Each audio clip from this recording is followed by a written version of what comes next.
Video में हम देखने वाले हैं एंटी डिप्रेसेंट ड्रग और एंटी साइकोटिक ड्रग, उनके मोड ऑफ एक्शन और कॉन्सेप्ट के बारे में।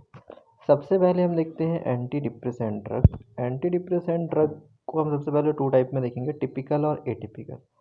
टिपिकल मतलब ये कैसे काम करेंगे, ये 5-HT को इन्हांस करेंगे, मतलब सीरोटोनिन को बढ़ा के काम करेंगे।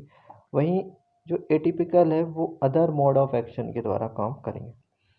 ठीक है, तो सबसे पहले देखते हैं कि टिपिकल बेस्ट है या एटिपिकल।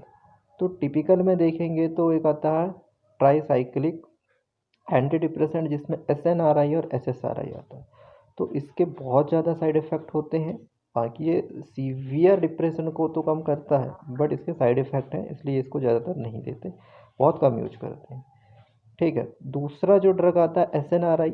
अब SNRI का जो है TCA से थोड़ी कम साइड इफ़ेक्ट है, इसलिए इसको भी उपयोग करते हैं, लेकिन फिर भी थोड़े बहुत तो है ना, इसलिए SNRI से भी ज़्यादा प्रेफरेबल करते हैं हम SSRI को।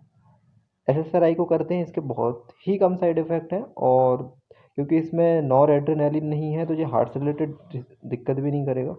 लेकिन कहानी ये है कि ये माइल्ड टू मॉडरेट ही ठीक कर पाता है, मतलब सीवियर जो होता है डिप्रेशन उसको ठीक नहीं करता, इसलिए इसको क्या करते हैं इसका लेकिन ज़्यादातर उपयोग होता है, लेकिन ये माइल्ड टू मॉडरेट में काम आता है, जैसे कि फ्लुक्सोटिन इसमें ड्रग है। तो हम क्या करते हैं फिर SSRI से भी बेस्ट देखते हैं, जो कि क्या है एटिपिकल एंटी डिप्रेसेंट। एटिपिकल में अदर मोड ऑफ एक्शंस पे काम करेंगे। इसमें कौन कौन से काम करेंगे, जैसे कि एक है मिर्डाजापाइन। ये कैसे काम करता है बता, ये इसकी प्रॉपर्टी होती है अल्फ़ा 2। इसमें एक रिसेप्टर होता है, उसको उसका काम क्या होता है, नॉरएड्रेनालिन को भी वो ब्रेक लगा के रखता है, वैसे ही इसमें भी होता है जो कि सेरोटोनिन को ब्रेक लगा के रखता है। लेकिन हम इसमें मिडाज़ापिन देते हैं तो वो उसको क्या कर देता है, वहाँ से ब्रेक फेल कर देता है, जिसके कारण सेरोटोनिन क्या हो जाता है, रिलीज हो जाता है। अब सेरोटोनिन को तो बढ़ाना था, रिलीज तो हो गया, बट ये क्या काम करता है, सेरोटोनिन 5-HT रिसेप्टर पे काम करेगा। सेरोटोनिन कौन कौन से, 1, 2, 3, 4 पे। लेकिन ये क्या काम करता है, सेलेक्टिवली जो साइड इफ़ेक्ट कर रहा है उस रिसेप्टर को ब्लॉक करता है। ठीक है, बाकी उसको ब्लॉक करने के बाद बाकी जो रिसेप्टर्स होते हैं उनको ब्लॉक नहीं करता, जिसके कारण सेरोटोनिन बढ़ जाता है, और जो साइड इफ़ेक्ट हो रहा था उसको ब्लॉक करने के कारण साइड इफ़ेक्ट भी कम हो जाता है। तो ये बहुत अच्छा ड्रग है। दूसरे कुछ और ड्रग होते हैं जो सेलेक्टिव सेरोटोनिन रिएप्टेक इनहिबिटर नहीं होते, इन्हांसर्स होते हैं, तो इनका ज़्यादा उपयोग तो होगा नहीं। दूसरा देखते हैं, कुछ ऐसे ड्रग भी आते हैं इस क्लास में जो कि D2 ब्लॉकर भी करते हैं साथ साथ में, है ना, D2 ब्लॉकर वाली प्रॉपर्टी रखते हैं, और कुछ तो टिपिकल जैसे ही काम करते हैं। तो इसमें हमने इसकी कहानी समझी कि कौन सा ड्रग हम प्रेफर करेंगे और क्या उनका मोड ऑफ एक्शन रहा। अभी हम बात करते हैं अब किसकी, अभी हमने ये एंटी डिप्रेसेंट की बात की, अब हम चलते हैं एंटी साइकोटिक पे। एंटी साइकोटिक में भी सेम वैसी ही कहानी है, इसमें भी हमारे पास होगा एक टिपिकल और एक होगा एटिपिकल। टिपिकल और एटिपिकल में बेस्ट इसमें भी एटिपिकल ही होगा। टिपिकल बात करें तो कैसे काम करेगा, ये D2 ब्लॉकर को करेगा, D2 रिसेप्टर को ब्लॉक कर देगा। एटिपिकल कैसे काम करेंगे, तो वो 5-HT 2 और 2A 2C को ब्लॉक करेंगे।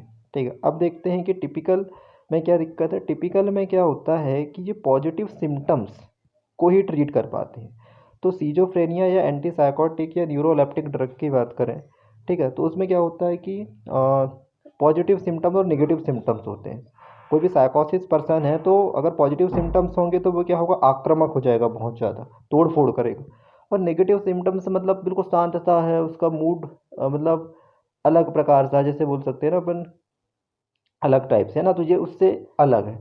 तो हमको तो दोनों को ट्रीट करना है ना, पॉजिटिव और नेगेटिव भी, लेकिन टिपिकल वाले तो क्या करते हैं, पॉजिटिव सिम्टम्स को ही वो कर पा रहे हैं ट्रीट। D2 ब्लॉकर तो है ये, साथ में इसमें 5-HT में भी थोड़े बहुत वर्क करते हैं, लेकिन ज़्यादातर D2 में करते हैं, इसलिए इसको D2 ब्लॉकर में टिपिकल में रखा गया है। एटिपिकल 5-HT पे ज़्यादा करते हैं, इसलिए इसको 5-HT और टिपिकल में रखा गया है। ठीक है, अब इसमें ड्रग कौन सा आता है टिपिकल D2 ब्लॉकर में, हेलोप्रिडोल आता है।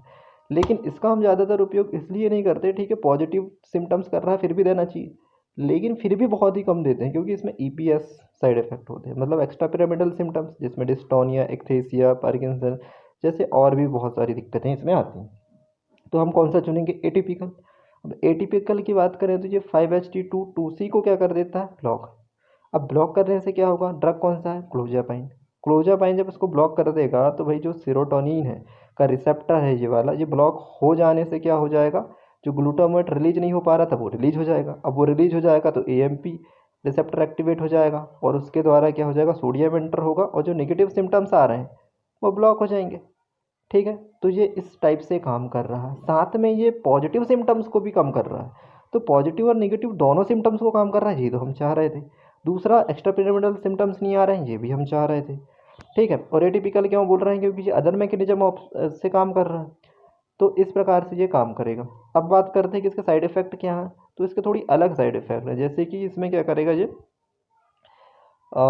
सीजर्स करवा सकता है। ठीक है, सेडेशन कराता है और सिलोरिया करा सकता है। ग्लूकोमा इसको नहीं देना है ना। और मतलब इस प्रकार से इसके क्या साइड इफ़ेक्ट हैं, और भी कुछ साइड इफ़ेक्ट हैं इसके। ठीक है, तो ये हमने समझा कि एटिपिकल देंगे कैसे काम कर रहा है, किस में दे सकते हैं और कौन कौन सी कंडीशन को ज़्यादा अच्छे से ट्रीट कर पा रहा है। तो आई होप कि आपको एंटी डिप्रेसेंट और एंटी साइकोटिक के मैक्सिमम जो कंसेप्ट है वो समझ में आ गया होगा। बाकी जो है आप बुक्स को रेफ़र कर सकते हैं डिटेल्स के लिए। Thank you. इम्पोर्टेंट बात ये है कि एक ड्रग होता है इसमें एस्केटामाइन। ये क्या काम करता है, रेसिस्टेंट डिप्रेशन को भी ठीक कर सकता है ना। वैसे ही जो एंटीसाइकोटिक में जो रेसिस्टेंट एंटीसाइकोटिक या सीजोफ्रेनिया होता है उसको भी ट्रीट करने के लिए एक ड्रग होता है जिसको हम क्लोजापाइन कहते हैं। इसमें एक थ्योरी है कि जो BDNF होता है वो क्या करता है, न्यूरोप्लास्टिसिटी करता है, जिससे डिप्रेशन होता है। तो BDNF नहीं बढ़ना चाहिए, तो उसको कैसे रोक सकते हैं, उसके लिए हमको जो मोनोएमिनीज है ना, 5-HT है और नॉरएड्रेनालिन और डोपामिन, इनको हमको बढ़ाना पड़ेगा, जिसमें 5-HT ज़्यादा काम करता है और इसके बाद जो है नॉरएड्रेनालिन, फिर लास्ट पे जो है डोपामिन। तो इनको जैसे बढ़ाएंगे तो BDNF कम हो जाएगा, तो न्यूरोप्लास्टिसिटी कम हो जाएगा, तो डिप्रेशन ठीक हो जाएगा। तो ये कहानी थी इसकी।